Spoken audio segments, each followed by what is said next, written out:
Monsieur Benani?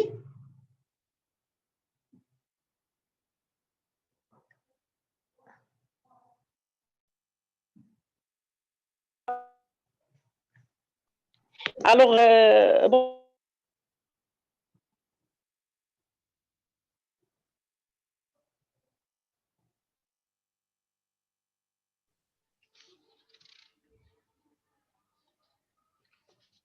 Madame Kvabri? C'est bon?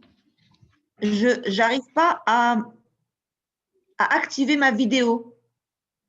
Est-ce normal? Anna, je l'appelle. Oui.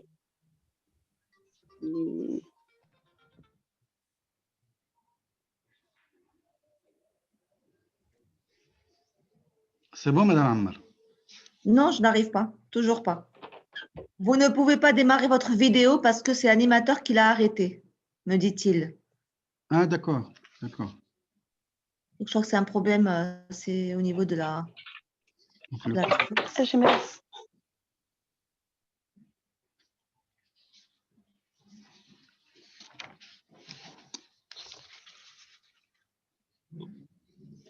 Vous n'arrivez pas à partager votre écran?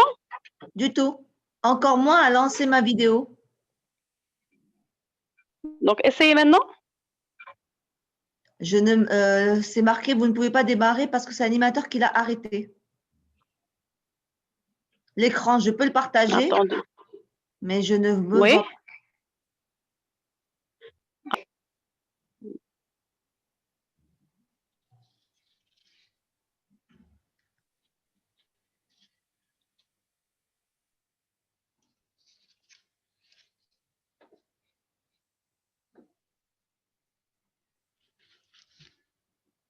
Madame Amel?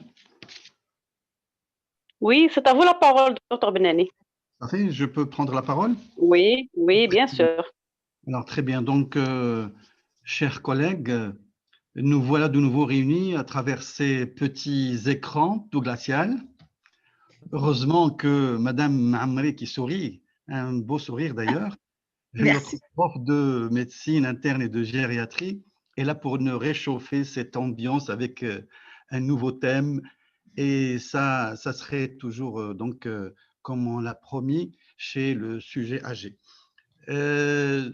Notre chère Madame Dr Benasman nous a choisi, en collaboration avec Madame le professeur Mamri, le thème de confusion mentale, c'est le sujet âgé. Il s'inscrit bien sûr, comme nous l'avons cité auparavant, dans le cadre de la série proposée pour cette formation médicale. Le sujet est très intéressant par sa fréquence et par le fait que nous nous retrouvons assez souvent perdus, car nous voulons bien faire, mais sans user de beaucoup de moyens bien sûr inutiles. Chers collègues, les membres de l'association Al-Hakim, tout aussi bien que moi, sont heureux de vous pour votre participation à ce webinaire qui est tout d'abord le vôtre. Nous espérons que le choix de ce thème répondra à vos besoins. Je vous rappelle que le sujet de cette soirée est sponsorisé par notre partenaire fidèle, les laboratoires Cooper Pharma. Je salue donc en votre nom et au nom de l'association Hakim, les laboratoires Cooper Pharma, et en l'occurrence M. Benjelloun pour leur participation à notre formation médicale continue. Je cède donc la parole tout de suite au professeur Mamri pour commencer. Et je me ferai bien sûr un plaisir d'accueillir vos questions et demandes de précision pour les lui transmettre à la fin de la communication. Donc, à vous, madame, donc, et merci beaucoup. Merci, docteur Benani, cher ami. Un grand merci à docteur Blasman, à l'association Hakim, au laboratoire Cooper de nous donner l'occasion de nous retrouver, quoique certes virtuellement. Est-ce que vous arrivez à voir mon écran? Oui. C'est parfait. Donc, quoique virtuellement, et ça commence à devenir assez glacial, on se l'avouerait.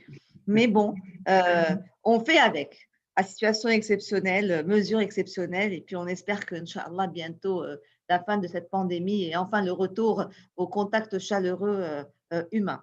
Alors oui, le syndrome confusionnel chez le sujet âgé, c'est une réelle problématique dans le sens où c'est extrêmement fréquent que vous, médecins généralistes, vous allez être très souvent, si ce n'est que vous avez déjà été confronté à des situations similaires à celles que je vais vous décrire, que j'ai personnellement vécues. Notamment une patiente de 76 ans, aucun antécédent, si ce n'est qu'elle a été traitée il y a de cela une quarantaine d'années pour une tuberculose et une hypertension qui est très bien équilibrée sous amlodipine, 5 mg par jour. Alors, garde peut-être, ou parce qu'il y a eu un événement intercurrent, ou parce qu'il y a eu un médicament donné de trop, je n'en sais rien, c'est très difficile de reprendre l'interrogatoire, mais en tout cas, chez cette dame, cette patiente a subi une chute pour laquelle, en fait, elle a fait une fracture qui s'est soldée d'une fracture du col fémoral 5 jours avant son admission. Donc, rapidement, prise en urgence, emmenée par sa famille dans un établissement médical. Elle est opérée en catastrophe un petit peu et le post-opératoire se passe très mal. Autant la chirurgie se passe très bien, on a mis un clou, tout s'est passé très bien. Le réveil, pareil, cocktail monotone, je dirais, dentalgique, et puis, rapidement, patiente qui devient complètement confuse, commence à dire des propos complètement incohérents, qui délire et qui est agitée, avec même des insultes et des propos qu'elle n'aurait jamais, au grand jamais prononcés auparavant. Alors, que s'est-il passé? Eh bien, en fait, voilà, notre patiente, Madame Saïda, qui jusque-là allait très bien, nous fait une confusion mentale dans le post-opératoire. On y reviendra. Et puis, un deuxième patient que nous avons aussi vécu, Monsieur Ahmed de 83 ans, qui a une histoire de néoplasie prostatique 3 ans auparavant. Et puis, en fait, depuis quelques jours, il se plaignait de douleurs articulaires mal systématisées, un peu mal partout, un peu aux épaules, un peu au niveau des genoux surtout. Et pensant bien faire, quelqu'un de sa famille lui propose un antalgique magnifique, magnifiquement efficace. Et là, tout se passe bien, sauf que le patient ne dort pas depuis 3 jours. C'est-à-dire qu'en fait, depuis 3 jours, insomnie totale, ne ferme absolument pas l'œil et surtout hyper excité, une excitabilité incroyable. Le médecin traitant est appelé à son chevet. Il y a quand même une énorme angoisse de par le malade, mais surtout de par son entourage, de par sa famille. C'est véritablement la question, la phrase que l'on émet et que l'on prononce. Et à ce moment-là, on va donner quelque chose pour faire dormir ce monsieur qui n'a pas dormi pendant 3 jours. Excusez-moi, Madame Marie, est-ce qu'il y a une présentation là, que vous Ah mais oui, présentez? je vous ai dit si vous avez vu. Ah Là, pardon, donc vous n'avez pas partagé mon point. Ah là. mais c'est, Donc, excusez-moi, je pensais que vous l'aviez partagé. Mais bien sûr que je n'ai pas partagé. Alors comment ça se fait que ça ne marche pas? Pourtant je l'ai partagé. On va reprendre. On va reprendre. on commence, voilà, c'est ça, ça vient. Ah bah C'est donc bon. je reprends si vous permettez le premier cas clinique pour que vous puissiez suivre avec moi. Ou alors je continue. Je pense que vous pouvez continuer parce que c'est bon. D'accord. Donc le deuxième cas, c'est ce patient de 83 ans qui a été traité 3 ans auparavant pour une néoplasie prostatique, mis sous hormonothérapie, et qui en fait quelques jours auparavant commençait à avoir un peu mal aux épaules et surtout aux genoux. Et pour bien faire, un membre de sa famille lui a donné un antalgique magnifiquement efficace. Tout se passe très bien jusqu'à ce que le médecin traitant soit contacté un peu en catastrophe. Pourquoi? Tout simplement parce que M. Ahmed n'avait pas dormi pendant 3 jours de suite, avec une excitabilité neuronale terrible, une excitabilité, des propos incohérents et surtout ne pas fermer de l'œil une seule seconde. Donc, à ce moment-là, vous comprenez très bien l'état d'angoisse, l'état de détresse psychologique dans lequel se trouve le patient, mais aussi sa famille, que ce soit son épouse ou ses 2 enfants. Et du coup, c'était la question, l'appel au secours de ce médecin. Et donc, que faire? Donnez-lui quelque chose pour qu'il puisse fermer les yeux, pour qu'il puisse dormir. Et à ce moment-là, le médecin traitant va donner des neuroleptiques, 10 gouttes le soir. Léger mieux. Le patient arrive à dormir la 4e nuit 6 heures de suite, mais au bout de ces 6 heures, rappel à l'ordre, rebelote et énorme agitation. N'oublions pas que ce patient a eu une histoire prostatique en plus de cela. Alors, que s'est-il passé? Autant dans un cas, nous avons eu en fait à gérer une confusion post-opératoire qui est quelque chose d'extrêmement fréquent quand on ne la dépiste pas et quand on ne l'anticipe pas. Et on va voir qu'il y a des mesures de prévention à mettre en place. Il y a beaucoup de choses à faire au niveau des structures sanitaires et je pense que le plus fort, le travail le plus important à faire en termes de sensibilisation, ce sera vous les médecins généralistes puisque vous êtes les médecins traitants de ces patients. Et puis, pour le deuxième cas, nous avons finalement fait face à une confusion peut-être très probablement d'origine iatrogène, peut-être très probablement il y a autre chose. On le verra dans un petit moment. Alors, la confusion mentale, c'est un des syndromes gériatriques extrêmement fréquents et pour lequel, là aussi, vous avez énormément de morbimortalité. On va le voir pourquoi. La fréquence augmente. Elle augmente puisque un patient sur deux âgé de plus de 75 ans, et c'est ça la définition de la personne âgée, va nous faire une confusion. Cette confusion peut être présente dans le post-opératoire immédiat, et on le voit très souvent, en particulier en chirurgie, comme vous le voyez, 50%. Elle peut se rencontrer aussi dans les services de médecine, mais elle peut se voir aussi au domicile du patient pour une raison que nous allons voir ensemble et donc l'avoir comme motif de consultation, encore motif d'admission. Et puis, cette confusion, pourquoi il faut absolument la dépister, il faut absolument, on va voir comment on va la traiter, mais finalement, on n'a pas grand-chose à proposer au plan médicamenteux, mais on a beaucoup de choses à proposer au plan de la prévention de cette confusion.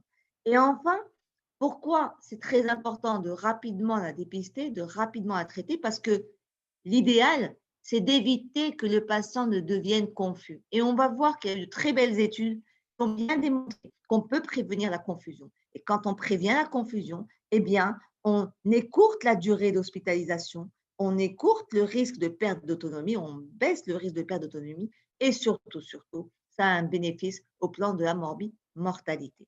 Alors, il y a eu un très beau travail, méta-analyse relativement ancienne, où là, on a pris en fait toutes les personnes non démentes, âgées, qui ont été hospitalisées dans le service de médecine ou de chirurgie, et on les a suivies. D'abord, on a surtout comparé, vérifié les patients qui ont fait une confusion mentale. Et dans ces patients qui ont fait une confusion mentale, 4700 patients, on a vérifié chez ces patients, pour ceux qui ont fait une confusion, quels étaient leurs devenirs.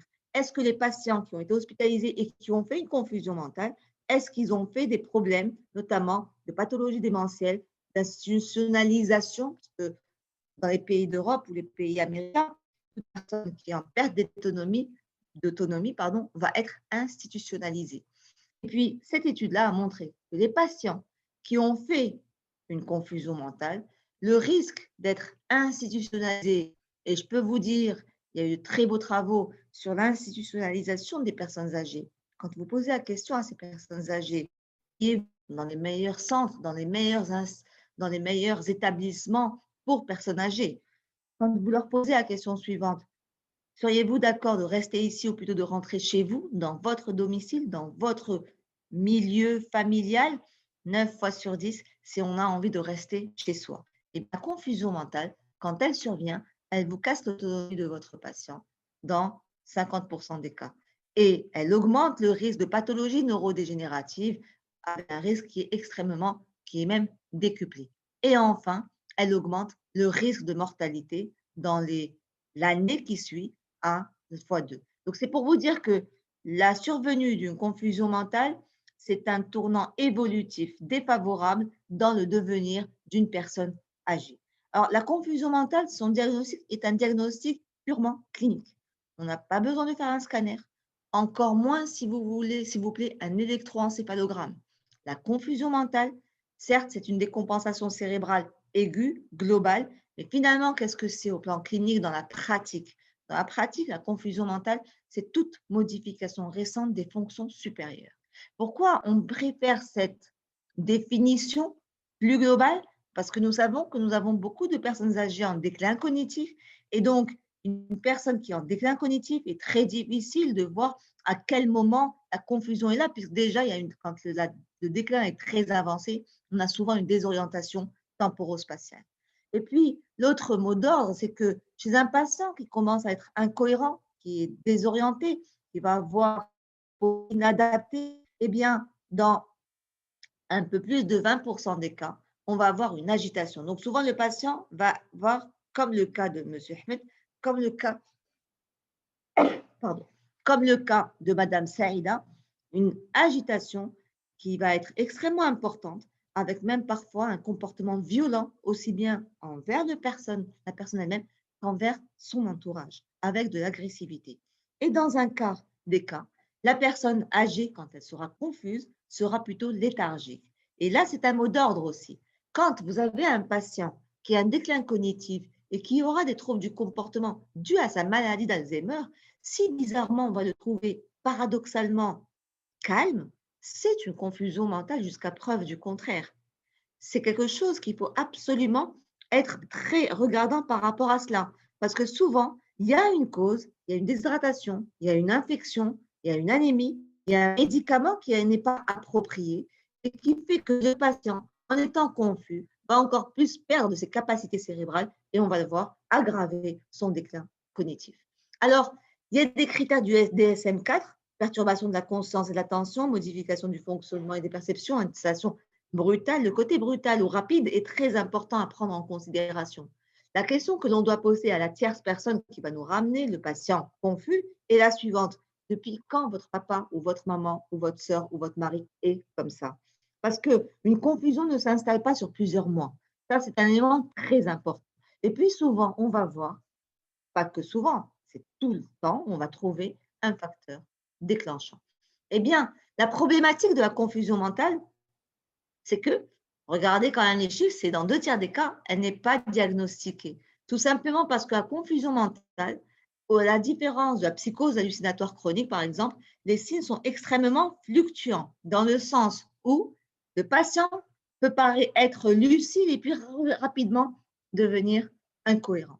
Et puis, pourquoi aussi sous-diagnostiqué? Pour la raison que je viens de vous énumérer, que nous avons souvent une pathologie cognitive au premier plan, et puis surtout dans les formes, le patient étant léthargique, étant trop calme, excusez-moi de cette expression, que d'habitude, cela fait qu'on aura très souvent un retard diagnostique. Et donc, finalement, c'est l'intérêt d'avoir un test de dépistage systématique. Ce test de dépistage de la confusion de façon systématique chaque âgé est doté d'une forte sensibilité et d'une forte spécificité. Finalement, c'est quoi? C'est 3 de ces 4 critères, avec les 2 premiers qui doivent être constants. C'est le début brutal ou rapide, c'est le trouble de l'attention, et soit une désorganisation de la pensée, soit une altération de la conscience. Et donc, finalement, c'est toute modification, comme je viens de vous le dire, brutale de troubles des fonctions supérieures, toute apparition de troubles du langage, de troubles de la vigilance ou de troubles de l'attention, avec le caractère fluctuant qui doit absolument être recherché.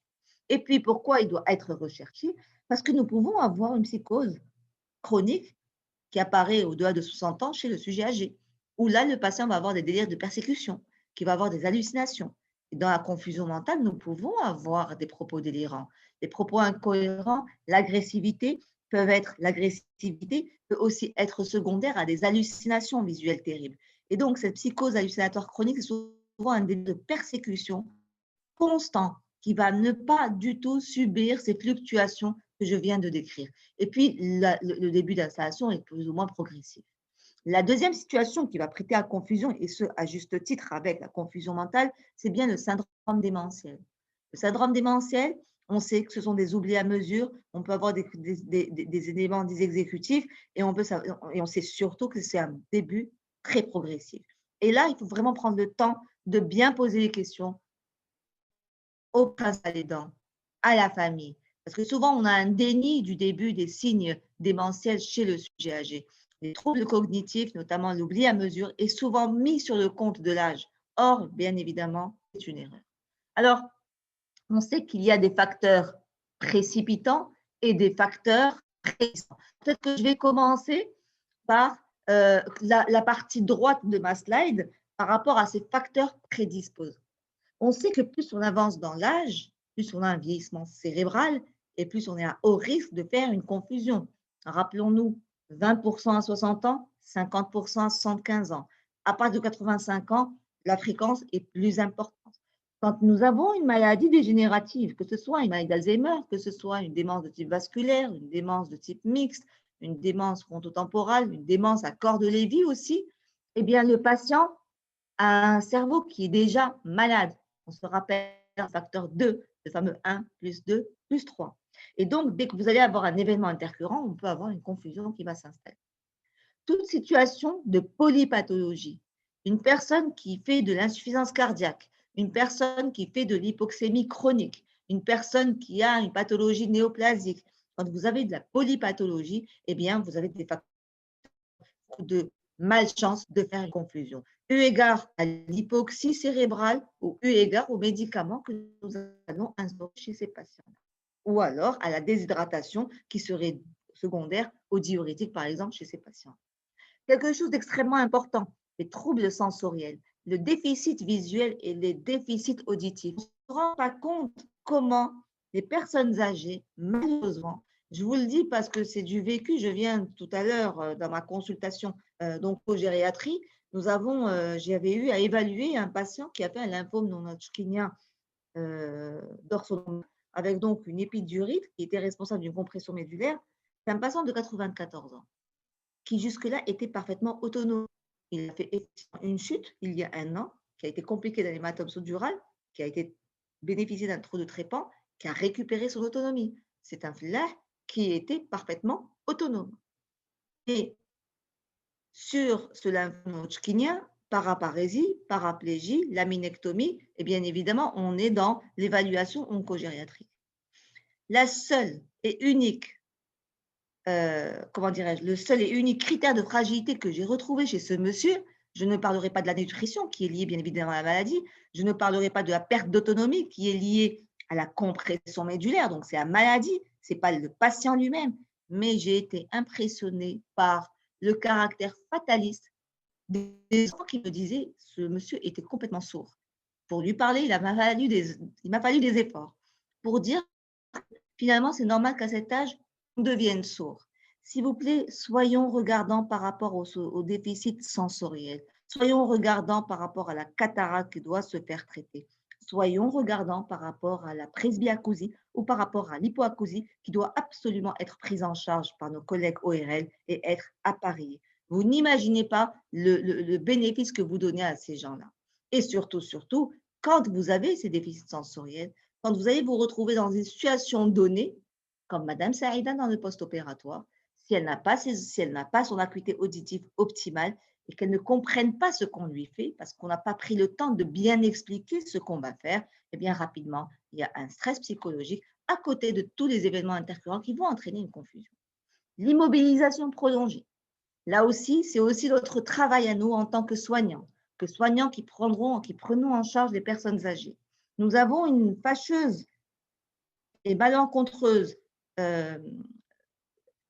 pas idée, mais perception de l'espèce de devoir absolument materner notre personne âgée. Il n'en est pas question. Une personne âgée, bien évidemment, il y a des situations où l'immobilisation est de mise. Quand on a une fracture, quand on a une chirurgie, quand il y a une indication médicale. Mais l'immobilisation juste parce que la personne est âgée, de peur qu'elle ne tombe, est une erreur. Il faut absolument éviter cela. Et puis, vous avez des facteurs précipitants, justement, la confusion mentale chez la personne âgée. Les facteurs précipitants, la confusion mentale, je vous ai mis en premier les médicaments. La iatrogénie. En médecine gériatrique, devant tout symptôme nouveau, cherchons le médicament, c'est une réalité. Et peut-être que même dans les deux cas, eh bien, la cause médicamenteuse serait peut-être la responsable, du moins en partie, de la survenue de la confusion mentale. Les infections, quelles qu'elles soient, mais pas forcément l'infection cérébro-méningée. Là aussi, quand nous avons quelqu'un qui va faire une confusion mentale à cet âge, on a là aussi une confusion mentale. Chez le sujet âgé, n'a pas du tout la même signification sémiologique et diagnostique et étiologique, qu'une confusion mentale chez le sujet plus jeune. On est bien d'accord. L'infection, ce n'est pas que les infections du système nerveux central, ce n'est pas forcément les méningites, ce n'est pas forcément l'abcès cérébral. La confusion mentale, ça peut être l'infection pulmonaire, ça peut être l'infection urinaire. Et surtout, s'il vous plaît, quand on a une personne âgée qui a une confusion mentale, on va prendre le temps de l'examiner, d'interroger l'entourage et ce n'est qu'à un certain moment, et on va voir les recommandations, ce qu'elles nous disent, qu'on demandera éventuellement un scanner, voire même un électroencéphalogramme pour rechercher l'épilepsie, l'état de mal convulsif, l'état de mal épileptique non convulsif, et qui est source de confusion post-critique. Donc, j'insiste beaucoup sur la cause infectieuse et j'insiste beaucoup sur la recherche d'une infection respiratoire, la recherche d'une infection urinaire en particulier. Alors, toute chirurgie, vous avez vu les chiffres. Un patient sur 2 en chirurgie va nous faire une confusion mentale. Les troubles hydroélectrolytiques. Dans les troubles hydroélectrolytiques, vous allez avoir le principal électrolyte qui est extrêmement, ou pour lequel la cellule cérébrale est extrêmement sensible, c'est bien le sodium. Quand on aura une hyponatrémie, et à l'inverse, quand on aura une hypernatrémie, on va faire facilement une confusion mentale. Le deuxième électrolyte pour lequel la cellule cérébrale est sensible, c'est aussi le glucose. Toute situation d'hypoglycémie, et je vous rappelle que l'hypoglycémie, ce n'est pas forcément un sujet diabétique, c'est aussi un sujet non diabétique, mais aussi l'hyperglycémie. L'hyperglycémie hyperosmolaire, l'hyperglycémie peut être confusogène. Et enfin, le troisième électrolyte qui peut nous donner aussi une confusion mentale, c'est l'hypercalcémie, notamment dans les situations où vous avez des hyperparathyroïdies. Et chez la personne âgée, l'hypercalcémie, c'est les métastases osseuses et c'est les hémopathies hypercalcémiantes, parmi lesquelles l'hémopathie qui donne de l'hypercalcémie, c'est le myélome multiple. Et enfin, j'arrive aux facteurs environnementaux. Les facteurs environnementaux, et là, c'est une situation extrêmement fréquente que nous vivons dans notre pays. Quand une personne âgée va arriver à un âge certain, surtout quand le mari est décédé, c'est souvent des femmes qui sont veuves, eh bien, dans ce cas-ci, qu'est-ce qui se passe? Les enfants vont prendre le relais. Et souvent, qu'est-ce qui se passe? On va proposer, parfois la personne âgée va accepter un peu, je dirais, excusez-moi, de force, mais d'être, excusez-moi là aussi du terme, ballotté de maison en maison. Le changement de facteurs environnementaux n'est pas quelque chose de bénéfique, surtout quand nous avons un déclin cognitif. Enfin, pour ce qui est des facteurs environnementaux, n'oublions pas une situation qui est extrêmement fréquente là aussi. Un patient âgé, nous ne l'hospitaliserions que si véritablement il y a une raison médicale et une raison qui justifiera l'hospitalisation. Quand vous allez avoir et que vous aurez et que vous avez déjà eu des situations similaires à celles que je vais vous énumérer, la famille qui ramène Monsieur X, Madame Y, et qui vous dit, s'il vous plaît, est-ce que c'est possible d'hospitaliser mon père pour qu'on fasse un bilan? Il n'y a pas d'hospitalisation pour faire un bilan chez une personne âgée. Bien évidemment, je ne parlerai pas des situations médicales où l'indication est posée, et c'est à vous de poser l'indication d'une hospitalisation et non pas à la famille. Alors, quand vous allez avoir des facteurs prédisposants assez lourds, assez importants, eh bien, le facteur précipitant peut être extrêmement minime. Je m'explique. Vous avez un patient qui est âgé. Vous avez un patient qui est âgé, qui a une pathologie neurodégénérative avancée. Eh bien, un facteur précipitant aussi minime soit-il peut être confusogène. Par exemple, une personne âgée qui a un déclin cognitif avancé, qui va être, par exemple, qui va changer d'environnement, qui va aller dans la maison de son fils par rapport à sa maison, par exemple, qui va changer d'environnement, va être source de confusion. Une personne âgée qui a un déclin cognitif avancé, et là je l'ai vécu, pathologie démentielle de type Lévy, démence à corps de Lévy, qui avait commencé à faire une toux, c'était il y a de cela 5 ans. Son épouse, voulant bien faire, a donné un antitussif. Sauf que dans les antitussifs, vous avez des antitussifs qui sont anticholinergiques. Peut-être que l'activité anticholinergique de l'antitussif n'est pas aussi importante que les neuroleptiques, par exemple, ou les tricycliques, mais plus le facteur prédisposant est lourd, moins le facteur précipitant est important dans la survenue d'une confusion chez la personne âgée. Alors, je vous ai déjà parlé, je pense, sur le fameux 1 + 2 + 3 de Jean-Pierre Bouchon, où le 1 étant l'effet de l'âge sur l'organe, qui est le vieillissement d'organe, qui lui-même ne va jamais croiser la ligne des pointillés. Vous avez le facteur 2 qui est la pathologie de ce même organe, et vous avez le facteur 3 qui est un facteur déclenchant qui va finalement pas forcément avoir un lien avec le facteur 2 et décompenser ce facteur 2. C'est une décompensation d'une pathologie sous-jacente. Alors, dans le cadre de la confusion mentale, nous allons avoir un vieillissement cérébral, une maladie d'Alzheimer débutante pour le facteur 2 qui n'a pas été diagnostiqué, n'est-ce pas, et pour lequel M. X a été mis soit sous un diurétique thiazidique qui a entraîné une hypoatrémie, sous un antidépresseur qui a entraîné une hypoatrémie par sécrétion inappropriée d'ADH, qui est déshydraté, et c'est pour cette raison qu'il a eu une hypoatrémie, ou bien c'est un patient qui a aussi une insuffisance surrénalienne. N'oubliez pas l'insuffisance surrénalienne chez le sujet âgé qui peut donner lieu à une hypoatrémie. Ou encore, c'est un patient qui peut-être a été mis sous un médicament anticholinergique. Parmi les anticholinergiques, vous avez les benzodiazépines, par exemple, pour dormir. Et là, justement, ça a entraîné une confusion mentale. Ou bien, ce monsieur même nous a fait une infection urinaire ou alors une anémie. Donc, vous voyez que le facteur 3 peut ne pas avoir mais n'a aucun lien avec la maladie de base. Et le patient va venir se présenter dans le cadre d'une confusion mentale. Donc, voilà, de 1 plus 2 plus 3, j'espère que les choses, on peut en discuter dans la discussion si vous le voulez bien. Il faut vraiment, s'il vous plaît, que plus vous allez vous habituer à raisonner de cette façon-là devant un patient âgé, et vous allez voir que vous allez trouver des choses et que vous allez surtout être efficace. Alors, cette plaque, je voulais aussi montrer, si l'on se rappelle bien, où nous avons parlé de l'atypie sémiologique et que le mot d'ordre chez la personne âgée, c'est que finalement, il n'y a pas de signes cliniques, comme chez le sujet plus jeune, très évocateur. Hier, nous avons eu le plaisir d'animer avec mes amis et mes maîtres, les professeurs Tsazi, le professeur Hermouch et mon ami, le professeur Ayraqi, une séance sur le Covid en ambulatoire. Et on disait que le sujet âgé, on est dans l'atypie. Autant chez le sujet jeune, M. Hermouch a brillamment expliqué les différents signes cliniques du Covid chez la personne âgée. Chez le sujet âgé, on ne va pas avoir de signes respiratoires en cas d'infection par la Covid. On va peut-être avoir justement de la confusion mentale. Un patient qui va nous faire une insuffisance cardiaque ne va pas forcément se manifester par de la dyspnée, mais peut-être par la confusion mentale. Une anémie peut se manifester par une confusion mentale, par une hypoxémie cérébrale. Une infection pulmonaire peut se manifester par une confusion mentale. C'est juste pour vous dire que nous sommes dans l'atypie sémiologique et c'est aussi, nous sommes dans le fameux 3 à rechercher. Et le 3 à rechercher, il faut le rechercher, que nous soyons devant un patient qui soit dyspnéique, que nous soyons devant un patient qui soit confus, mais le 3 est absolument, absolument indispensable à rechercher. Et enfin, le fameux raisonnement, la pathologie en cascade. Et là, nous sommes dans la pathologie en cascade. Monsieur Ahmed, dont je vous ai parlé, qui avait des douleurs, qui a pris des médicaments, et qu'est-ce qui s'est passé?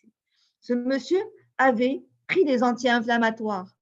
Ces anti-inflammatoires ont entraîné très probablement un saignement digestif. Ce saignement digestif, aussi minime soit-il, il faut savoir qu'on va parler du terrain. Le saignement digestif, quand il est rapide, va donner lieu à une hypotension orthostatique. Et s'il vous plaît, dans l'examen gériatrique, dans l'examen clinique d'une personne âgée, s'il vous plaît, on recherchera systématiquement l'hypotension orthostatique. Quand vous la recherchez, c'est un signe, c'est un warning. Une hypotension orthostatique qui va se manifester de la manière suivante, une baisse. Donc, on va prendre la tension artérielle, qu'on soit en position couchée avec la fréquence cardiaque. On met debout le patient et on va mesurer sa tension artérielle en position orthostatique. La pression artérielle va baisser de 20 mm de mercure. La pression artérielle diastolique de plus de 10 mm de mercure. Une hypotension artérielle orthostatique est définie par une baisse de la systolique et de la diastolique ensemble ou de la diastolique seule, associée à éventuellement une modification de la fréquence cardiaque. Je m'explique. Quand on va avoir cette baisse de la pression artérielle en position orthostatique et qu'on évalue notre fréquence cardiaque, soit la fréquence cardiaque va s'accélérer et dans ce cas-ci, il faut avoir une augmentation de plus de 10 battements par minute. Monsieur X est à 78, va passer à 90, on a une tachycardie réflexe. Dans ce cas-ci, il s'agit d'une hypovolémie. L'hypovolémie chez la personne âgée, soit elle sera vraie, le patient est déshydraté, il manque d'eau, soit il a une anémie, ou alors elle est relative, soit il y a une insuffisance cardiaque, soit il y a surtout en général une insuffisance veineuse. Maintenant, vous allez avoir une situation où le patient va nous faire une hypotension orthostatique mais il ne va pas accélérer sa fréquence cardiaque. Autrement dit, elle ne va pas s'accélérer au-dessus de 10 battements la minute. Dans ce cas-ci, c'est une dysautonomie. Et nous savons que le sujet âgé est à haut risque de dysautonomie. Dans tous les cas, s'il vous plaît, recherchez l'hypotension orthostatique. Vous la trouvez. Vous êtes sûr que ce patient, si vous ne mettez pas les bas de contention, si vous ne recherchez pas la cause de cette hypotension orthostatique, il se pourrait que ce soit les médicaments antihypertenseurs. Et je verrai avec mes amis cardiologues pour faire un peu, pour lever le pied sur les antihypertenseurs. Les antihypertenseurs, leur efficacité, leur objectif doivent être fixés, mais en l'absence de survenue d'hypotension orthostatique. Parce que si vous ne la recherchez pas, si vous ne la dépistez pas, eh bien, un jour viendra où votre patient va tomber. Je vous rappelle le patient de 94 ans que j'ai vu ce matin avec notre collègue hématologue. Eh bien, je peux vous dire que ce patient est tombé alors qu'en fait, peut-être qu'il avait une hypotension orthostatique qu'il aurait peut-être fallu juste dépister et traiter et corriger. Alors, ce patient, M. Ahmed, avec son hypotension orthostatique, il est tombé, bien évidemment. Quand on va tomber, quelque chose qui est classique chez la personne âgée, indépendamment du fait qu'il ait eu un impact crânien, même en l'absence d'impact crânien, on va avoir souvent des vaisseaux pymériens qui vont saignoter et qui vont donner lieu à un hématome sous-dural chronique. Et l'hématome sous-dural chronique va peut-être donner une hémiparésie, bien évidemment, ou alors une confusion mentale. Alors, M. Ahmed, qui n'a pas dormi du tout pendant 3 jours, a reçu des gouttes de neuroleptiques. Ça l'a permis de se calmer, mais rapidement, il se relevait. En étant confus, et comme nous n'avons pas corrigé la confusion mentale, on n'a pas corrigé la cause, le patient est toujours confus, les neuroleptiques étant extrêmement anticholinergiques, ça a aggravé cette confusion, mais en plus, l'action anticholinergique agit au niveau prostatique. Et du coup, nous avons eu une rétention aiguë d'urine. Sauf que quand on est confus, quand on est dans un état de désorientation et d'agitation, on n'est pas en mesure de dire qu'on a envie d'aller aux toilettes. Et donc, cette rétention, et quand bien même on va aux toilettes, il y a un globe vésical. Et le globe vésical est extrêmement source d'agitation anxiogène. Et du coup, là, si on ne fait pas la recherche du fil conducteur, la facilité ferait quoi? C'est on appelle le médecin, il est encore agité, il s'est réveillé, pas de problème, redonner encore des neuroleptiques. Et c'est une erreur parce que c'est l'événement en cascade de ce patient-là. Et donc, si on donne des neuroleptiques, eh bien rapidement, le patient va être extrêmement léthargique. Et là, c'est le début de la fin. Très rapidement. La fonte musculaire, 10 jours d'immobilisation, c'est 16% de force musculaire qui baisse, c'est 6% de masse musculaire qui baisse. Ça a été démontré, c'est des chiffres réels. Donc, c'est juste que chez une personne âgée, prenons le temps de rechercher ce fil conducteur. Alors, en pratique, que nous recommandent les autorités de santé en France? Et qu'est-ce qu'on doit faire? On est devant un patient qui a une confusion mentale. La première des choses, je calme tout le monde parce que tout le monde est angoissé, tout le monde est agressif. On n'a pas dormi parce que quand vous avez la personne âgée qui est confuse, c'est le drame dans la famille, dans la maison, personne ne dort. On ferme les fenêtres, on ferme, c'est terrible. Hein. J'ai eu une patiente, la fille d'un patient qui un jour m'a appelé à 10 heures du soir pour me dire, écoutez, il y a mon père qui veut se jeter par la fenêtre, on a beau fermer tous les… Qu'est-ce qu'on fait? Il hurle, il veut sortir. C'est terrible, c'est vraiment des événements extrêmement difficiles que la famille vit. Donc, du coup, quand elle vient vous voir, vous êtes l'espoir. Vous êtes l'espoir. Le principal et unique objectif, c'est de le soulager, son papa. Et donc, là, tout le monde est angoissé. Alors, c'est à vous de calmer tout le monde et de rechercher tranquillement qu'est-ce qui s'est passé. Et surtout, un mot d'ordre, c'est l'anamnèse qui doit être recherchée de façon, mais alors là, qui doit être menée de façon extrêmement, je ne dirais pas un interrogatoire policier, mais limite. C'est rechercher les facteurs précipitants, rechercher le petit médicament qui a été donné, le suppositoire qui a été donné, le comprimé qui a été donné, la goutte qui a été absorbée. Je veux dire, le côté iatrogénique doit être vraiment fouillé bien comme il faut, de fond en comble. Et enfin, l'examen clinique complet. On se rappelle qu'on avait parlé dans l'examen clinique de beaucoup de choses. Et quelque chose qui est très important chez un sujet qui a plusieurs facteurs prédisposants, personne de 90 ans qui va devenir confuse, je vais voir s'il n'y a pas un globe vésical. On sait que l'hypertrophie bénigne de la prostate est fréquente chez la personne âgée. Et donc, attention à la rétention aiguë d'urine. Par là même, attention au fécalome. Nous savons qu'il y a une baisse du péristaltisme digestif, que facilement les patients sont constipés et un fécalome peut justement comprimer le bas-fond vésical et être source de rétention aiguë d'urine. Alors, que faire après un examen complet? Si et seulement si nous n'avons pas de signes neurologiques, si nous n'avons pas eu, et là j'ai oublié de vous l'ajouter aussi, excusez-moi de l'oubli, nous n'avons pas eu d'antécédent de chute. La chute est très importante à rechercher. Aussi minime, aussi de faible impact que cela paraîtrait à la famille. On se rappellera que les familles ne sont pas les docteurs. Donc, elles ne vous donneront les informations que celles que vous recherchez. Alors, si il y a eu un antécédent de chute, même sans impact crânien, si vous avez des signes de focalisation, une hémiparésie, un petit syndrome pyramidal, un Babinski, à ce moment-là, je ferai un scanner. Mais si je n'ai rien de tout cela, s'il vous plaît, je ne fais pas de scanner. Dans le bilan de première intention. Le bilan de première intention, je recherchais l'hypernatrémie, l'hyponatrémie, l'hyperglycalcémie et je recherchais l'hypoglycémie et le diabète déséquilibré. Je rechercherai ma fonction rénale.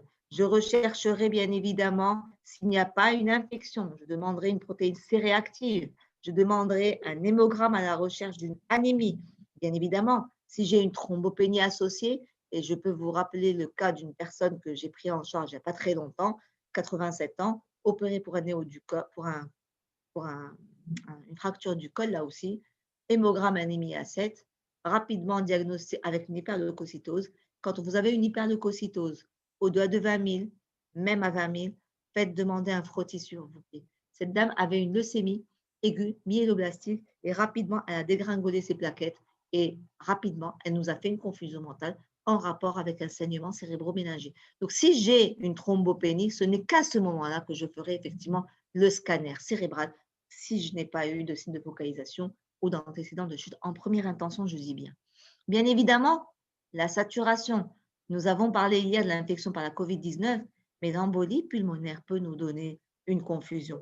Et l'embolie pulmonaire chez la personne âgée va se manifester par une hypoxémie. Et bien évidemment, l'électrocardiogramme, comme je le dis tout le temps, en service, en salle, fait partie de l'examen clinique de nos patients. N'oublions pas que les insuffisances coronariennes peuvent se manifester non pas par une douleur thoracique qui est absente dans 30% des cas, mais par une confusion mentale. Alors, si tout cela est normal, et bien évidemment la radio pulmonaire. Alors, si je n'ai pas, j'ai une bandelette urinaire qui est positive, je compléterai par une étude cytobactériologique des urines. Maintenant, s'il n'y a pas de déshydratation, s'il n'y a pas d'infection, s'il n'y a pas d'anémie, s'il n'y a pas d'hypoxémie, à ce moment-là, et seulement si je n'ai pas d'anomalie à l'ECG, que ce soit syndrome coronarien ou que ce soit une fibrillation atriale, qui, je vous le rappelle, à partir de 80 ans, c'est 10% par an chez la personne âgée, je demanderai mon bilan de deuxième intention. Et qu'est-ce qu'il comporte, mon bilan de deuxième intention? Comme vous le voyez, bien évidemment, le scanner cérébral. Et le mieux serait une IRM, parce qu'un accident vasculaire cérébral ischémique peut se manifester par une confusion. Et au tout début des 48 heures, nous n'allons pas avoir la zone d'ischémie au scanner. Nous allons avoir une zone de pénombre, nous allons avoir de l'œdème cérébral, mais nous n'allons pas avoir le foyer ischémique. Et puis, comme je vous l'ai dit, le sujet âgé, quand il va faire de l'épilepsie, c'est souvent la confusion mentale qui est au premier plan. Et on peut avoir des états de mal épileptiques non convulsivants. Et donc, il faudra faire à ce moment-là seulement un électroencéphalogramme. Et si ces deux éléments sont normaux, à ce moment-là, la ponction lombaire sera indiquée à la recherche du méningite. Donc, voyons comment on a hiérarchisé nos bilans. Donc, finalement, les collègues, vous les amis médecins généralistes qui allez voir un patient âgé confus, ça va être des choses relativement simples à rechercher. Et ce n'est qu'après avoir un bilan normal, très rapidement, bien évidemment, on fera le bilan de deuxième intention. Souvent, on voit des collègues qui, à la constatation d'un syndrome confusionnel chez un sujet âgé, on adresse d'emblée chez les collègues spécialistes pour faire un électroencéphalogramme. Prenons, s'il vous plaît, la peine rapidement de rechercher les anomalies électrolytiques, l'infection et l'anémie, et bien évidemment, les causes médicamenteuses avant cela. Et j'arrive enfin aux étiologies. Et en vous énumérant le délirium, qui est en fait la confusion mentale en anglais, les acronymes du délirium. D pour les médicaments, E pour les électrolytes, L, je ne vous en ai pas parlé, j'en parle maintenant pour le sevrage. Le sevrage, que ce soit un sevrage en benzodiazépine, pardon, que ce soit le sevrage en psychotrope, en antidépresseur, un sevrage brutal, ou que ce soit le sevrage en consommation éthylique. Il y a beaucoup de choses taboues chez la personne âgée. Il faut avoir l'élégance de savoir poser les questions qu'il faut pour savoir s'il n'y a pas une imprégnation éthylique chronique chez ces personnes, pour justement au moins rechercher rapidement ce syndrome de sevrage qui va se manifester par des délires, par des hallucinations et par de l'agitation. I pour infection, d'abord infection urinaire, infection pulmonaire, mais aussi, bien évidemment, les autres infections, qu'elles soient digestives ou autres. R pour la réduction des influx sensoriels. Et là, s'il vous plaît, le mot d'ordre, il faut absolument veiller à ce que nos patients âgés n'aient pas de déficience sensorielle, qu'on ait à corriger l'acuité visuelle qui peut être cause et qui peut être elle-même source de chute, qu'on corrige les acuités, le déficit auditif. I pour intracrânien. Et là, je vous ai mis l'hématome sous-dural dans un contexte de chute. Alors, parfois, pour la chute, ça m'est arrivé aussi pour une autre personne, il y a de cela quelques mois déjà, qui en fait, la chute peut survenir dans une situation où le patient est tout seul. Et donc, la famille ne sait pas ce qui s'est passé. Donc, soit il y a des hématomes, au meilleur des cas, entre guillemets, et la famille va comprendre qu'il y a eu une chute, soit il n'y a absolument rien. Et dans ce cas-ci, le réflexe, s'il vous plaît, c'est quand vous avez un patient qui vient dans un tableau de confusion mentale et que surtout, vous avez trouvé une créatinine qui est en train de grimper et qui est montée, faites un bilan, un examen qui aurait un diagnostic, une forte valeur rétrospective dans le diagnostic d'une chute, c'est le dosage des CPK. Si vous avez des CPK augmentés, votre patient est tombé. Tout simplement pourquoi? Parce que nous savons que la masse musculaire diminue chez le sujet âgé et que c'est facilement, le muscle est facilement lésé. Et au moindre traumatisme, à la moindre chute, eh bien, vous allez avoir une rhabdomyolyse. Et pour le coup, le patient dont je vous parlais, eh bien, il avait des CPK à 3000 avec une créatinine qui était au-delà de 100, à tel point qu'on a voulu le dialyser. Mais heureusement, la réhydratation, l'hyperhydratation a permis donc d'éviter cela. Surtout que le patient n'était pas anuré.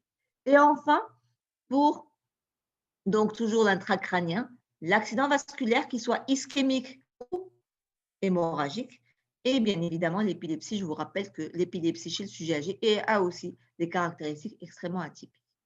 Pour le U, c'est la rétention aiguë d'urine et le fécalome. Et pour le M, c'est le myocarde, notamment les troubles du rythme, l'arythmie par fibrillation auriculaire et l'infarctus du myocarde. Alors, on se rappelle des facteurs prédisposants, on se rappelle des facteurs précipitants, et je vais quand même, et je vous ai mis ici en jaune, des situations qui sont extrêmement fréquentes que vous devez très probablement rencontrer dans votre pratique quotidienne. Eh bien, quels sont ces médicaments anticholinergiques? Eh bien, les médicaments anticholinergiques, c'est plein de choses. Ça va des médicaments d'antidépresseurs, et s'il vous plaît, chez le sujet âgé, ces deux médicaments-là, on doit les proscrire.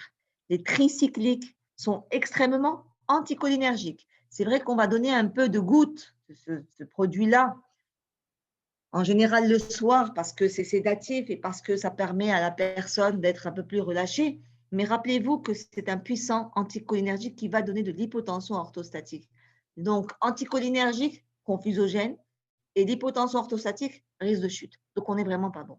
Maintenant, pour ce qui est des autres médicaments que nous voyons souvent, l'équivalent de ce médicament, de Atarax, dont je tairai le nom, qui est un anticholinergique. Et qu'est-ce qui se passe? Et là, s'il vous plaît, c'est aussi, je vous prie, s'il vous plaît, de mener aussi de votre côté cette espèce de bataille, entre guillemets, ce n'est pas une bataille, mais un gros problème de sensibilisation. Les patients qui vont subir un examen invasif, que ce soit une coronarographie, que ce soit un examen invasif, enfin agressif, que ce soit une imagerie, que ce soit pas invasif, mais je veux dire stressant pour le patient, ou le patient qui va être hospitalisé la veille d'une chirurgie et pour lequel on va donner ce genre de produit-là, on ne le lui rend pas service. Parce qu'effectivement, il y a le stress, il y a, et je vous rappelle que la confusion chez Madame Saïda, c'est aussi l'événement assez pris dans le rush, je dirais. C'est la chirurgie en urgence, et on va voir que la chirurgie en urgence est à haut risque de confusion. Souvent, les patients sont angoissés et on donne ce genre de choses. Il ne le faut pas. Ces médicaments-là sont des puissants anticholinergiques. Les autres médicaments qui sont aussi à risque d'effet secondaire par mécanisme anticholinergique, c'est tout simplement les antitussifs. C'est aussi les antalgiques centraux. Mais c'est aussi des médicaments qu'on va utiliser chez l'ophtalmologiste. Donc, quand on va envoyer un patient chez l'ophtalmologiste et qui va devoir être dilaté, bien, il n'y a pas de mal à juste informer. Si nous avons un patient et on se rappelle des facteurs prédisposants, plus ils sont lourds, plus ils sont importants, moins le facteur précipitant serait à sensibiliser nos collègues ophtalmologistes qu'il faille dilater le minimum. C'est vrai qu'il n'y aura pas le choix pour faire un fond d'œil, mais il faut les sensibiliser. Et puis des médicaments qui sont confusogènes par d'autres propriétés, que ce soit les benzodiazépines, les antibiotiques en premier lieu desquels les quinolones, et puis par le biais d'une hypoxémie cérébrale, par le biais d'une hypotension orthostatique, certains anti-hypertenseurs. Alors, ça passe pas. Et enfin, comme je vous l'ai dit, à chaque fois que vous avez un élément sémiologique clinique, et en particulier une confusion mentale, il faut absolument rechercher, pister l'origine iatrogène. Deuxième situation qui est très importante. Deuxième situation qui est très souvent rencontrée et on peut demander à nos collègues réanimateurs, il est extrêmement fréquent d'avoir comme complication une confusion chez les personnes âgées dans le post-opératoire. Alors, le post-opératoire, c'est 1 à 3 jours. C'est rapidement. Tout simplement pourquoi? Nous savons que plus il a été démontré que la confusion post-opératoire était plus importante dans les chirurgies non programmées, dans l'urgence, tout comme la chirurgie orthopédique, tout comme la chirurgie vasculaire. 40 à 60% des cas, c'est énorme. Maintenant, quelles sont les raisons pour lesquelles nous allons avoir une confusion chez la personne âgée au réveil des personnes âgées? Eh bien, parce que nous savons qu'au plan des modifications liées à l'âge, la masse lipidique augmente. Or, les médicaments, les anesthésiants sont des produits qui sont extrêmement lipophiles. Donc, il y a une accumulation au niveau de la masse lipidique et un relargage pour peu que le patient ait une insuffisance rénale. Je vous rappelle, s'il vous plaît, que la fonction rénale chez le sujet âgé, ce n'est pas la créatinémie seule, c'est l'évaluation de la fonction, notamment par la formule de MDRD, qui est le reflet réel de la fonction rénale, mais aussi par la formule de Cockcroft qui va évaluer, qui va en fait avoir le reflet du risque iatrogène, si vous le voulez, des médicaments à élimination rénale. Et donc, les produits anesthésiques ont une forte action anticholinergique. Alors, si en plus de ces médicaments anesthésiques, on aurait déjà donné de la Tarax la veille et quelques psychotropes aussi l'avant-veille pour bien dormir, vous convenez, et certains antalgiques, notamment palier 2, voire palier 3, à juste titre, vous comprendriez facilement que le mélange de tous ces médicaments, de tous ces produits, va n'avoir qu'un effet synergique dans la survie du confusion.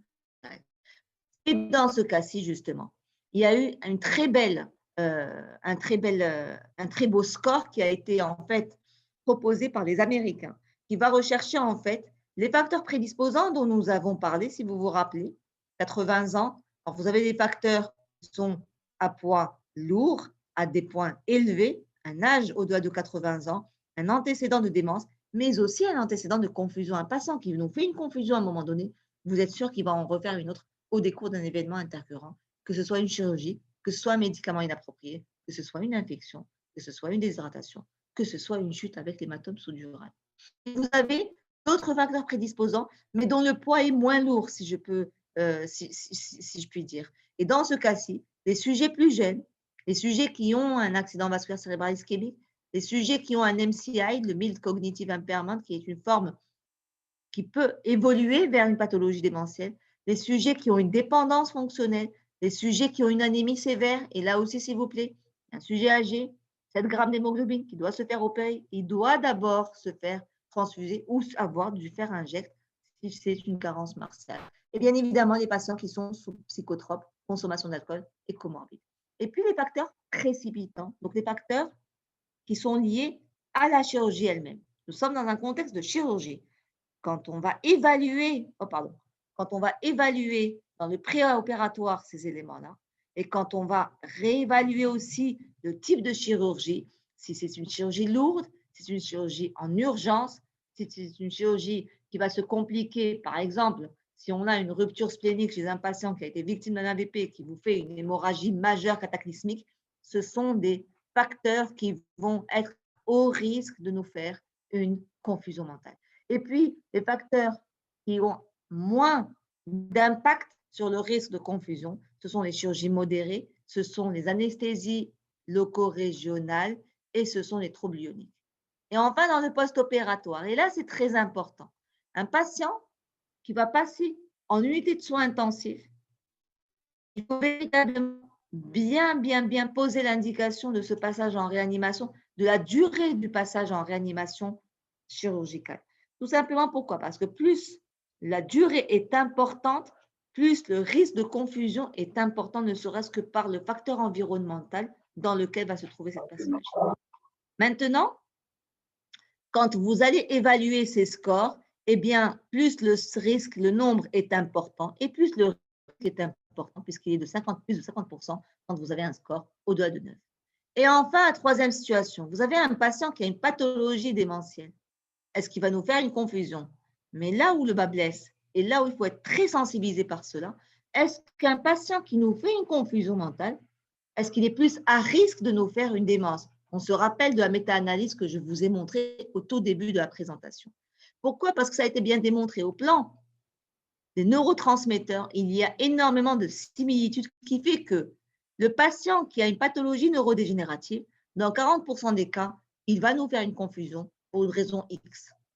Et le patient qui a déjà fait une confusion mentale, une fois sur 4, c'est quand même grave, va risquer de nous faire une pathologie dégénérative, tout simplement parce qu'il y a un lien physiopathologique assez étroit qui vont in fine donner lieu à une baisse de l'acétylcholine dans les deux situations. Et ça a été bien démontré par un très beau travail de personnes en fait qui ont fait un syndrome confusionnel, qui n'étaient pas démentes, et on les a surveillées et on les a suivis sur un suivi prospectif de 2 ans. Regardez ce qui s'est passé. Parmi ces 51 patients, 54 ont fait une démence avec un diagnostic rapide dans les 3 mois et un diagnostic un peu plus long dans la moitié des cas dans les 2 ans, avec le type de démence qui était surtout la maladie d'Alzheimer. Et il a été bien démontré aussi chez les patients qui ont fait une fracture du col du fémur, et là on a qui ne sont pas déments, on a en fait dépisté la survenue d'une confusion mentale par l'échelle, la Confusion Assessment Method, une échelle très simple à faire. On a dépisté la confusion et à J5 pour rechercher des patients qui nous ont fait une confusion. Et puis plus tard, 6 mois plus tard, nous avons fait un bilan neuropsychologique à 1 mois et à 6 mois. Parce qu'on vous rappelle qu'au moment où vous avez un patient qui a une confusion mentale, vous ne pouvez pas l'évaluer au plan neuropsychologique. Qu'est-ce qui ressort? C'est que parmi ces 200 patients, 8, pardon, je ne suis pas en train de, j'ai un point noir, je ne sais pas si vous le voyez, ce point noir. J'ai un point noir qui m'empêche de voir ma slide, mais bon, je la connais, ce n'est pas grave. Alors, parmi ces 207 patients qui ont été opérés, qui ont subi une chirurgie du col du fémur et qui ont bénéficié du dépistage de la confusion mentale, 80 ont fait une confusion mentale. Et on a recherché ceux, justement, qui ont fait aussi une démence. Eh bien, quand on recherche le fait d'avoir fait une confusion mentale, en analyse univariée et aussi multivariée, c'était un facteur favorisant la survenue d'une confusion mentale.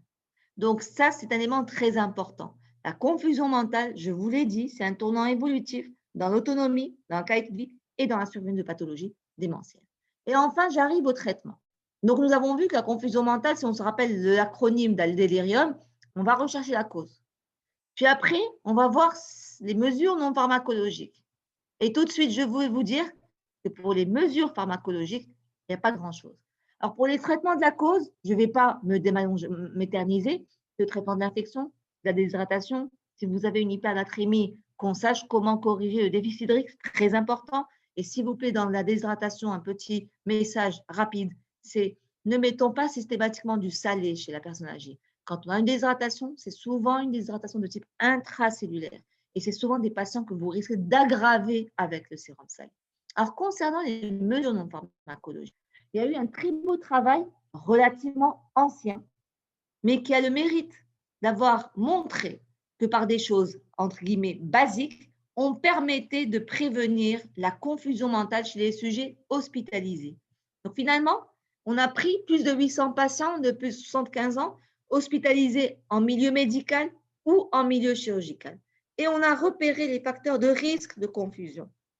Quels étaient ces facteurs de risque?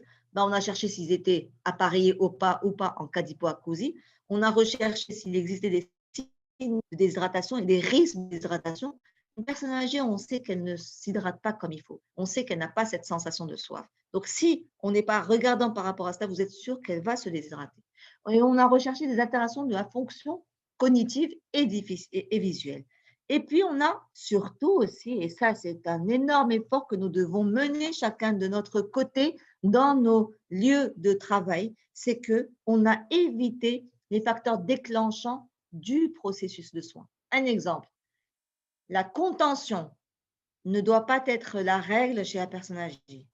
Un exemple, quand on demande qu'on doit rechercher et surveiller la glycémie capillaire toutes les heures, si le patient va bien, ce n'est pas la peine de le réveiller la nuit avec le chariot de l'infirmière qui va rentrer avec cette démarche extrêmement talonnante, qui fait du bruit, qui va allumer une lumière où tout le monde est réveillé. Un autre exemple, une personne âgée, quand elle est hospitalisée, et c'est aussi le cas pour les personnes jeunes, elle n'est pas obligée d'être complètement immobilisée et être dans son lit. Chez nous, dans notre pays, nos patients âgés ou moins âgés, quand ils sont hospitalisés, ils sont au lit, ils sont alités. Or non, le lit n'est là que pour dormir. On est assis et le fait de rester immobilisé de façon prolongée est source de confusion mentale. Alors, elle a repéré ces différents déficits et elle a essayé de les corriger. Donc, en fait, qu'est-ce qu'elle a fait? Elle a pris un groupe de patients, on a pris 2 groupes de patients. On a pris un groupe de patients où il y a eu une prise en charge standard, comme elle se fait d'habitude. Et le deuxième groupe, eh bien, on a mis en place un protocole d'orientation en rappelant la personne où elle est, quelle est et surtout quelle heure il est. On a fait de la stimulation cognitive. Et là, c'est un mot d'ordre, quand vous avez des patients âgés hospitalisés, et souvent dans l'urgence, on oublie la plupart des choses, eh bien, s'il n'y a pas les yeux, s'il n'y a pas les oreilles, on est coupé du monde et c'est une catastrophe extrêmement confusogène. Donc, on a ramené les aides visuelles et auditives. On a mis en place, là aussi, les prothèses auditives. On a lutté et prévenu la déshydratation par un diagnostic précoce. On a stimulé à la boisson et on a mis aussi des perfusions sous-cutanées. On n'a pas donné de benzodiazépine, mais on n'a pas réveillé les patients la nuit pour des soins qui n'ont pas lieu d'être. Bien évidemment, on n'est pas dans l'urgence. Quand on est devant une DAC ou devant une hyperglycémie hyperosmolaire, la surveillance glycémique est de taille même le soir.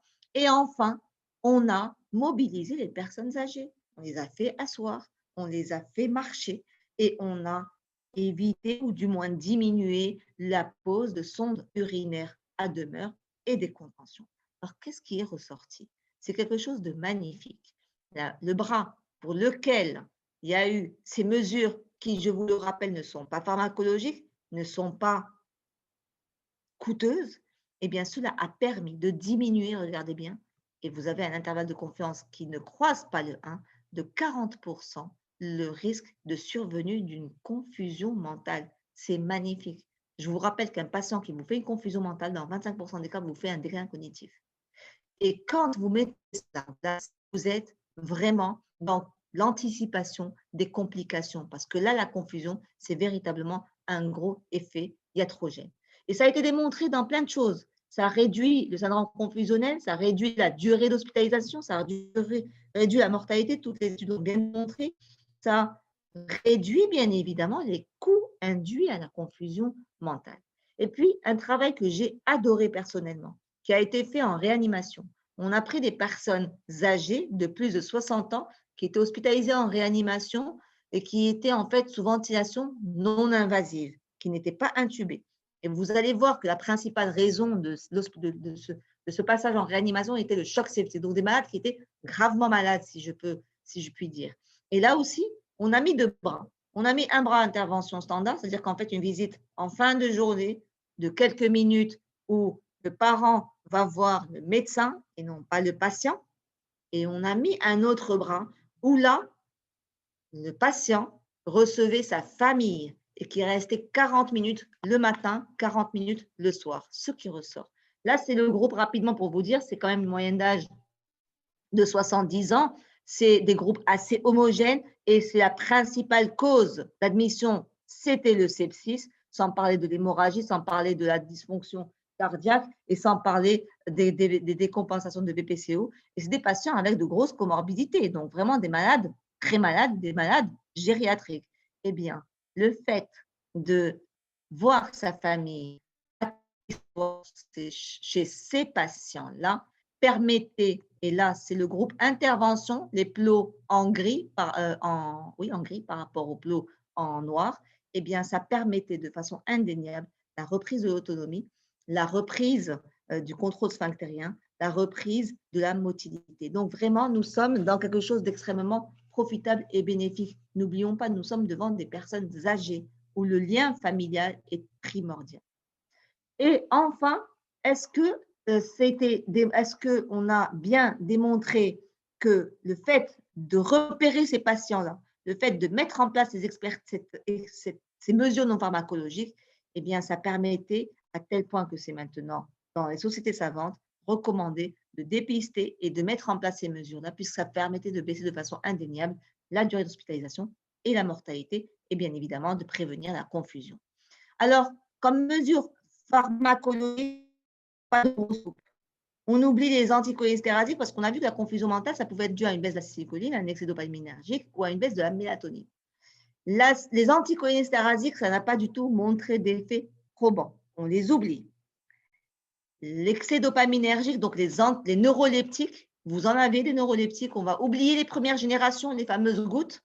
Non, parce qu'elles sont très anticholinergiques, avec des risques de syndrome extrapyramidaux, surtout chez les patients qui ont un Parkinson, une démence à corps de Lévy ou des antécédents de mauvaise tolérance. Et on va peut-être, quand on est vraiment obligé, alors les neuroleptiques, s'il vous plaît, après avoir corrigé la cause, après avoir mis en place les mesures non pharmacologiques, souvent, c'est suffisant. Mais, au grand mais, vous êtes parfois dans des situations où le patient est extrêmement agité avec des hallucinations terribles. Le patient qui est en train de voir sa femme se faire violer, le patient qui a l'impression d'avoir le plafond qui est en train de lui tomber sur la tête ou d'avoir des monstres qui rentrent chez lui, effectivement, là, il faut absolument arrêter ces hallucinations par des neuroleptiques, mais les dernières générations et à très faible durée, et à très courte durée, parmi lesquelles vous avez, alors la risperidone a une demi-vie longue qui va quand même de 34 heures. L'Eponex, c'est un médicament qui est très intéressant, mais qui peut donner de la granulocytose. Et ce médicament, notamment la quetiapine, qui est le Seroquel, est un médicament qui est quand même bien toléré à de très faibles doses. Je dis bien à très faibles doses. Nous ne sommes pas dans du 100 mg comme chez le sujet adulte. Nous sommes dans du 12,5 au grand maximum à passer à 50, mais on augmente de façon extrêmement progressive. Et enfin, le dernier scope, et là, personnellement, ça me ravit parce que je viens d'avoir un effet positif avec un patient qui a une confusion mentale sur une hémorragie digestive grave, hospitalisé en réa et qui a fait une confusion mentale. Je peux vous dire qu'en lui donnant de la mélatonine, les choses se sont nettement améliorées. Et donc, je vous partage l'information. Il y avait un article qui a été très bien fait sur l'effet probant de la mélatonine, comme ça a été démontré dans ce travail, dont je vais vous parler. En fait, c'est une analyse, une revue de la littérature avec méta-analyse. On a pris plusieurs études de patients qui devaient se faire opérer. Donc, nous sommes dans la prévention, pardon. Ces patients-là devaient se faire opérer soit en chirurgie cardiaque, soit en chirurgie viscérale, hépatique ou viscérale, soit en orthopédie, donc des chirurgies lourdes. Et on a mis deux bras, un bras placebo et un bras mélatonine ou agonie des récepteurs de la mélatonine à des doses variant entre 2 et 8 mg par jour. la veille de la chirurgie jusqu'aux 8 jours en post-opératoire. Les résultats sont magnifiques puisque ça a permis de baisser, c'est une méta-analyse, toutes ces études ont montré que ça permettait de baisser quand même jusqu'à 33% la survenue d'incidence de la confusion, donc en fait jusqu'à, 37%, c'est cela, la survenue de la confusion post-opératoire. Et le patient dont je vous parle, eh bien, sa fille m'a appelé il y a 3 jours pour me dire que les choses s'étaient quand même nettement corrigées. Et je l'ai fait non pas en préventif, mais en curatif. Donc, la mélatonine est un très bon produit. J'espère qu'on en aura bientôt chez nous au Maroc. C'est un produit qui n'existe pas encore chez nous au Maroc, mais qui a des effets qui sont assez prometteurs dans la prévention et même le traitement de la confusion mentale quand les mesures non pharmacologiques ne sont pas suffisantes. Donc, nous avons bien vu que c'est un syndrome gériatrique fréquent, grave, grave de par la durée d'hospitalisation, sans parler des complications liées à l'immobilisation, sans parler de la perte d'autonomie, sans parler du déclin cognitif, sans parler de la mortalité liée à la confusion mentale à court, voire à moyen terme, et que devant tout sujet qui a un tableau confusionnel, le raisonnement spécifique avec le fameux 3 à rechercher et la règle d'or, la iatrogénie, je recherche le médicament qui a été donné sans prescription médicamenteuse, qui a été donné par automédication et parce que vous risquez d'en trouver des choses. Et enfin, le mot d'ordre, là aussi, c'est le rôle primordial de la prévention, comme vous l'avez vu, par des mesures extrêmement peu coûteuses et extrêmement rentables. Je vous remercie. Ben voilà, donc merci Madame le professeur Mammar. C'est un excellent exposé, donc clair et net. La preuve, c'est que j'ai une centaine pratiquement de participants qui n'ont posé aucune question. Ça veut dire que tout était clair et tout était net. Ben voilà, donc sauf si j'ai une petite question ou deux, je pense que toujours de la même personne. Voilà, il dit que pour les douleurs neuropathiques, donc vous avez répondu. Qu'est-ce qu'il faut donner chez le sujet âgé pour éviter l'aroxyle? Oui, oui, merci beaucoup. Alors, vous avez la prégabaline qui est très bien et la gabapentine qui sont très bien. Donc, voilà. Alors, et aussi, pour éviter les quinolones chez les personnes âgées en cas de, par exemple, de prostatite. Oui, oui. Alors, c'est vrai que les quinolones, c'est un très bon médicament pour les infections urinaires, hein. Alors, en fait, quand vous avez un patient, ils ne sont pas confusogènes à 100%, les quinolones. C'est vraiment pas le premier effet secondaire qui survient, c'est vrai. Mais quand vous avez un patient qui vous a fait la confusion mentale et que vous ne pouvez pas lui donner des quinolones, vous allez donner une céphalosporine de 2e génération.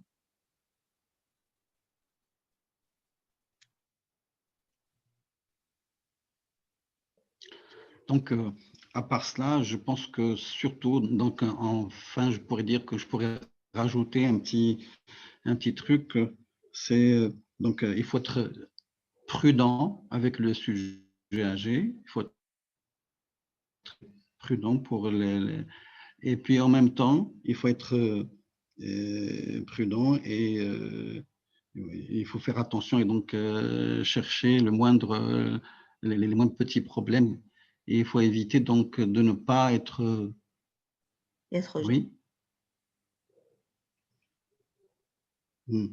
Exactement, il faut éviter toute iatrogénie. Et puis, est-ce que cela ne veut pas nous faire peur de prescrire, donc des médicaments et de laisser souffrir les personnes âgées parce qu'on se trouve à une certaine limite entre iatrogénie et puis soulager le malade et apaiser sa souffrance? Je vous remercie beaucoup pour cette question. Vous avez entièrement raison. C'est que nous sommes dans une situation, en fait, où un patient qui est extrêmement douloureux, une douleur, je parle des douleurs néoplasiques. Le cancer du pancréas est extrêmement douloureux. On ne va pas passer par un paracétamol, par un palier 1 et se dire « Ah non, la morphine est une catastrophe, je ne vais pas la donner ». On est bien d'accord que non. Il ne faut surtout pas laisser un patient souffrir. Il faut juste peut-être se dire bah, ça va être le plus court possible. La morphine n'est pas une contre-indication chez la personne âgée. La douleur doit être traitée, au contraire, de façon optimale chez la personne âgée. Autant, même mieux encore, dans certains médicaments, la morphine n'est peut-être pas aussi confusogène que la codéine. Vous comprenez? C'est vrai qu'on ne va pas laisser le patient souffrir et en même temps se dire parce qu'il va nous faire des effets secondaires. Première des choses, on va soulager. Mais quand on peut faire moins et surtout être patient, parce que le patient, souvent, le délai d'action est rallongé et la durée d'action est rallongée. Parce que souvent, la titration se fait très rapidement et le patient va rester en surdosage. Pas forcément, je parle de la morphine, mais un autre exemple aussi, c'est par rapport aux médicaments aux neuroleptiques. Les neuroleptiques, un patient qui nous fait un tableau hallucinatoire sévérissime pour lequel vous devez donner des neuroleptiques, souvent on est assez impatient et on va rapidement augmenter les doses. Sauf que quand on augmente rapidement les doses, vous avez une durée où le patient va être complètement, on va avoir une accumulation des doses. Donc on n'est absolument pas à se dire on ne fait rien parce qu'on va être iatrogène, mais il faut absolument quand même être sûr. On traite, mais on traite commencer doucement et lentement.